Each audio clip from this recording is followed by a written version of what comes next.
Salut à tous, dans ce tuto je vous montre comment coudre une robe avec un haut doublé et une jupe froncée. N'importe quel patron fera l'affaire du moment qu'il n'y a pas de manches. C'est une technique qui s'adapte à peu près à tout. Pour ma part j'ai utilisé un patron pour Blaise que j'ai modifié par après pour qu'il s'adapte aux obis dessus elle aussi et au corps de ma Zélie qui possède un Barbie Fitness. Donc il faut couper soit dans deux tissus différents, soit deux fois dans le même tissu un top. Donc j'ai utilisé deux fois le même tissu, rien ne vous empêche de changer, de prendre un tissu uni pour l'intérieur, il n'y a pas de problème. Utilisez dans ce cas-là quand même un tissu assez fin, une batiste par exemple ou un coton fin pour qu'il n'y ait pas de problème de surépaisseur.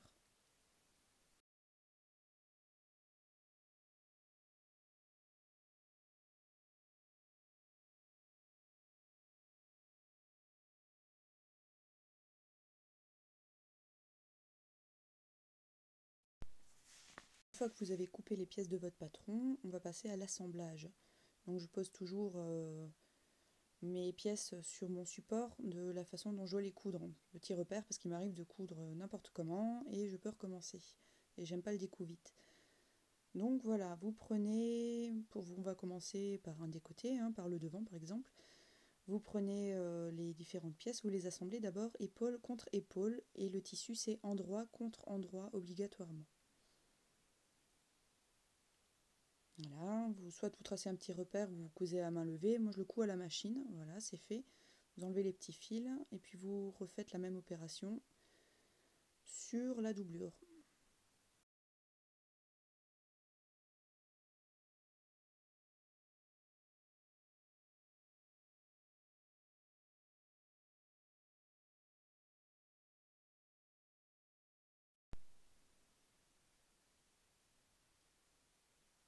Une fois que vous avez cousu les épaules, donc vous ouvrez les coutures au fer.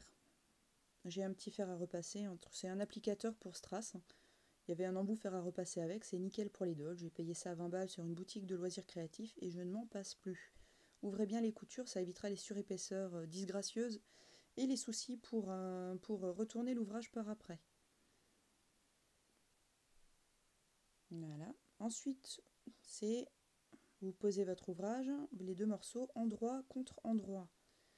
Vous allez épingler tout autour du col pour pouvoir le coudre proprement sans que ça bouge. Vous pouvez tracer un repère si vous voulez, je ne l'ai pas fait pour le col parce que j'ai un peu plus l'habitude. Donc vous épinglez proprement, veillez bien à ce que le tissu soit bien plat et vous posez les coutures d'épaule contre les coutures d'épaule pour avoir des repères propres.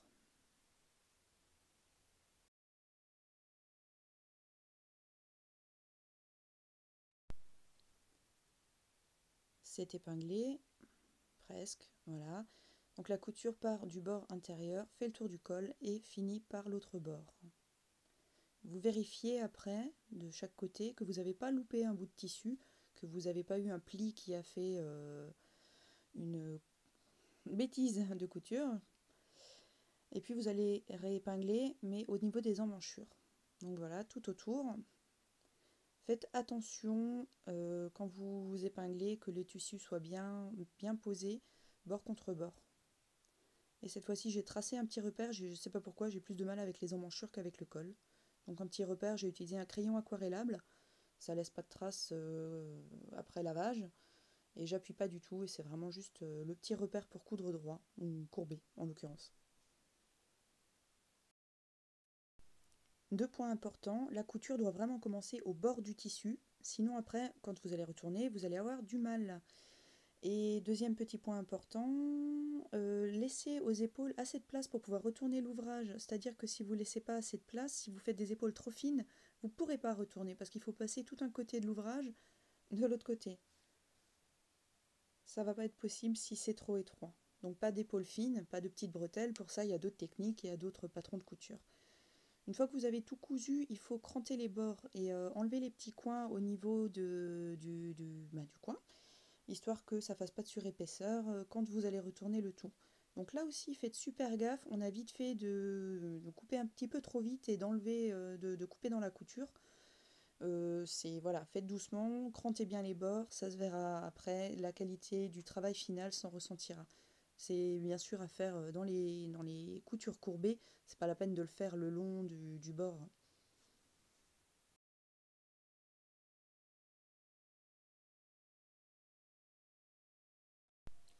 Bon, bah, c'est maintenant qu'on se marre. Maintenant, il faut retourner, donc un des petits côtés. On le fait passer de l'autre côté en retournant comme une chaussette. Donc je m'aide de mes ongles, je m'aide du manche d'un pinceau arrondi, surtout pas pointu pour pas faire de trous dans le tissu en allant un peu trop vite. Et il faut de la patience. Et il faut y aller doucement pour pas déchirer ses coutures. Ce serait dommage. C'est pas ce que je préfère, mais je sais que le rendu final sera sympa et propre, donc voilà.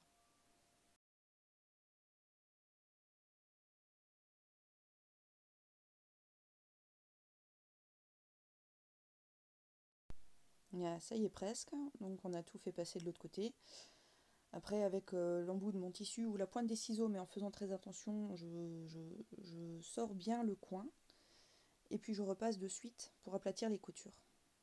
Voilà, aux emmanchures, c'est pareil, il faut bien repasser, aplatir les coutures pour avoir un rendu super propre. Et après, ben, on recommence de l'autre côté.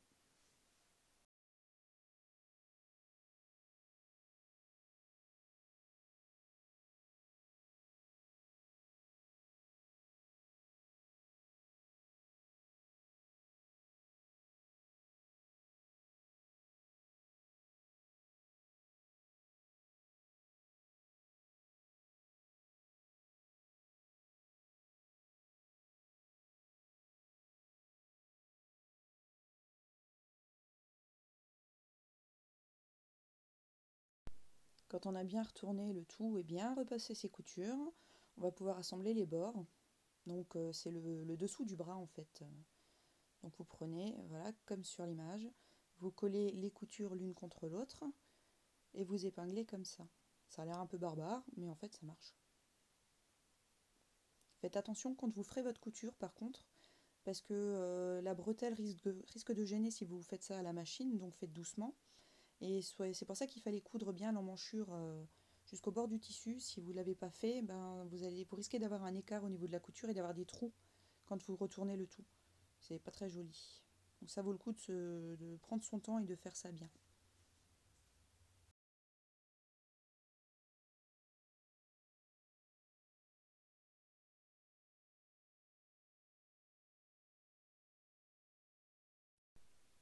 Voilà, c'est cousu, donc on enlève les épingles. Et moi j'ai un tissu qui s'effiloche à mort, donc je vais passer un petit coup de ciseau. Vous pouvez éventuellement prendre le temps de faire une couture en zigzag dessus pour éviter que ça s'effiloche plus. Mais bon, vu que c'est l'intérieur entre le devant et la doublure, c'est pas forcément nécessaire non plus. Par contre, après, quand vous retournez, repassez bien les coutures, que ce soit bien propre.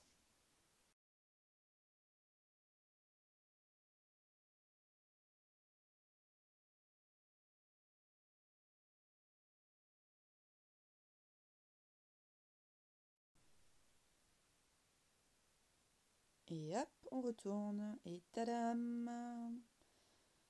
C'est joli, hein? C'est propre. Il n'y a pas de petits fils qui dépassent, d'ourlets mal faits aux emmanchures. C'est quand même joli.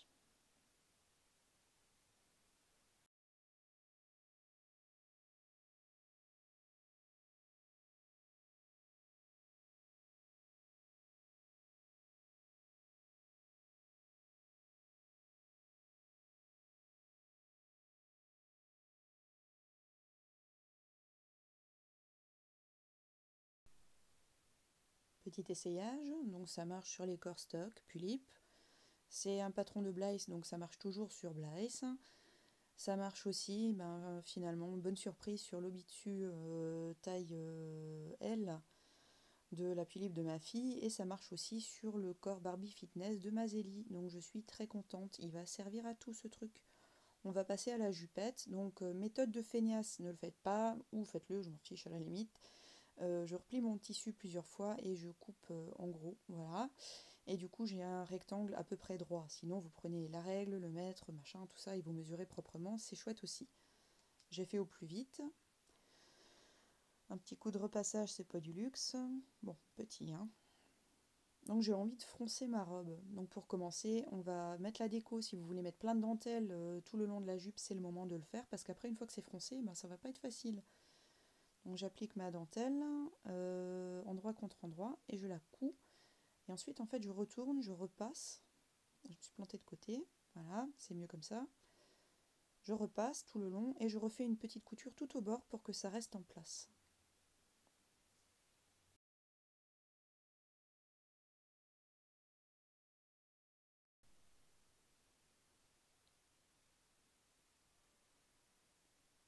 Voilà, on replie les bords aussi, histoire que ce soit propre. Vous pouvez replier 2 fois, j'aime pas trop, après c'est raide. C'est pas forcément nécessaire. Vous pouvez aussi faire une petite couture en zigzag sur les bords pour éviter l'effilochage. Je l'ai pas fait non plus, j'avoue. Donc petite couture, voilà, hop hop. Et maintenant pour froncer, donc à la machine ou à la main, vous allez coudre 2 lignes l'une sur l'autre à quelques millimètres d'écart, mais des gros points. Donc à la machine, je règle ça sur 5 millimètres. Et à la main, bah, vous faites les gros points. Vous nouez un côté et de l'autre côté, vous attrapez les 2 fils supérieurs.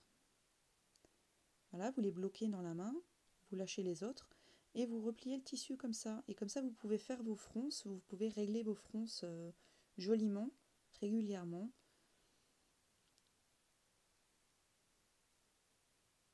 Bon, des fois, ça bloque un peu, vous forcez pas, sinon vous risquez de péter le fil de fronce et dans ce cas-là, il faut recommencer. Donc vous froncez jusqu'au bout. Quand vous commencez à arriver au bout, vous faites doucement, cassez pas le fil, attention. Puis vous allez épingler la jupe contre votre haut, endroit contre endroit, bord à bord. Donc voilà, endroit contre endroit, une petite épingle. Et après, vous allez répartir vos fronces petit à petit et épingler au fur et à mesure, en essayant d'avoir autant de fronces à gauche, à droite, bien sûr.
Voilà, tout est épinglé, il n'y a plus qu'à coudre.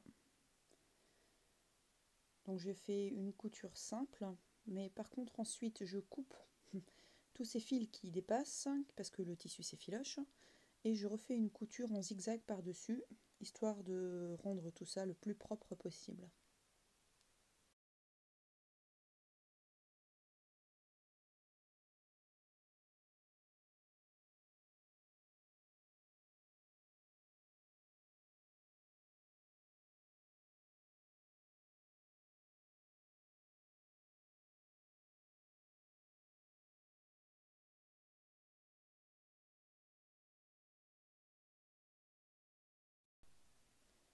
Je vais maintenant enlever le fil de fronce.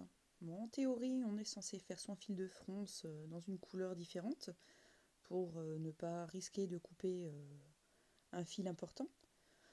Je ne me suis pas pris le temps de le faire. Il dépasse, ça ira. Donc on coupe des petits morceaux et puis on enlève les petits brins qui dépassent. Et ça permet d'enlever le fil de fronce apparent.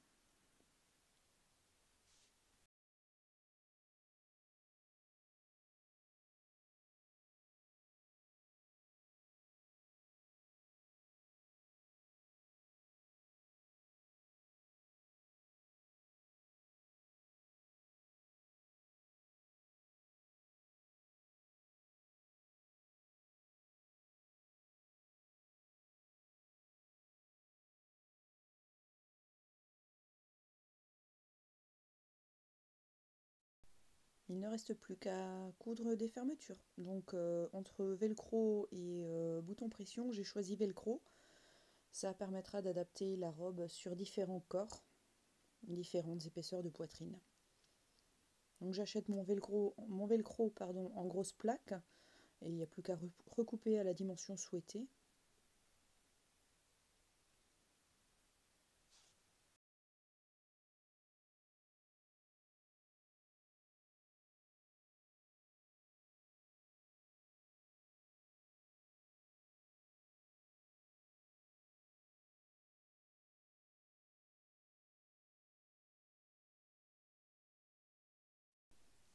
Je prends bien soin de replier le petit bord en zigzag du haut de la robe, vers le haut pour le coudre en même temps que le velcro. Voilà. Quelques petites coutures et voilà, la fermeture est posée et la robe est terminée.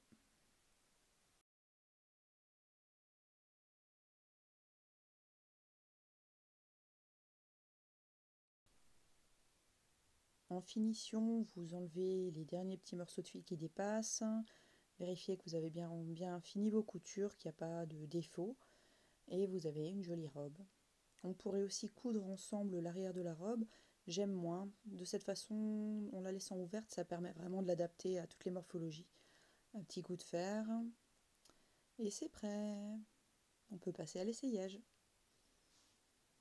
Donc, comme j'ai dit, elle s'adapte au pull-up normal, elle est un petit peu grande, c'est pas catastrophique. Et grâce au velcro, on peut l'utiliser sur différents corps, les tailles Obitsu taille M, taille L, les corps stock de Blythe, et ça passe super bien sur le Barbie Fitness, même si les emmanchures auraient mérité d'être un petit peu plus grandes.